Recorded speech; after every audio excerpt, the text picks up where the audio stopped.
Balandžio 7-ąją minime pasaulinę sveikatos dieną. Tačiau tyrimų duomenimis lietuviai tikrai nėra pati sveikiausia pasaulio šalis. Atvirkščiai, esame vieni mažiausiai sveika gyvensena besirūpinančių europiečių. Daugelio lėtinių ligų priežastis – nejudrus gyvenimo būdas, neracionali ir nesveika mityba, žalingi įpročiai. Gydytojų teigimu, šias problemas galėtų išspręsti aktyvesis žmonių domėjimasis sveika gyvensena. Stengiasi šiaip valgyti sveiką maistą, vaisius, daržovės, mėsą, tarkim, kaitalioti žuvimi ir apskritai įvairų maistą valgyti, tačiau visko po truputį, nepadaug, saikingai ir tiesiog ir tai bus sveika.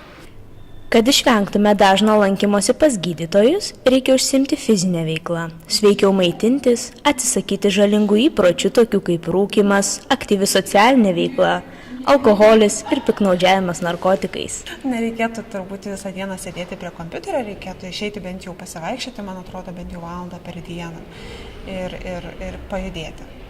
Ypač prasta situacija yra jaunimo tarpe. Trečdalis Lietuvos jaunuolių teigia kasdien valgantys saldumynus, greitą maistą ir besigardžiuojantys saldžiais gaiviaisiais gėrimais. Valgau labai mažai daržovių, sriubos apskritai nevalgau. Dažnai lankausi greito maisto restoranuose, kartais apskritai nevalgau visą dieną, paskui naktį daug labai privalgau. Geriu pernelyg daug kavos, kartais dėl to dreba rankos. Aktyvesnis domėjimasis sveika gyvensena padėtų sumažinti alerginių susirgimų skaičių visuomenėje. Kitąmet pasaulinę sveikatos dieną švęsime balandžio 7-ąją. Nepamirškite pasiskiepyti ir nusipirkti vitaminų, kad patenkintumėte augantį farmacininkų ego.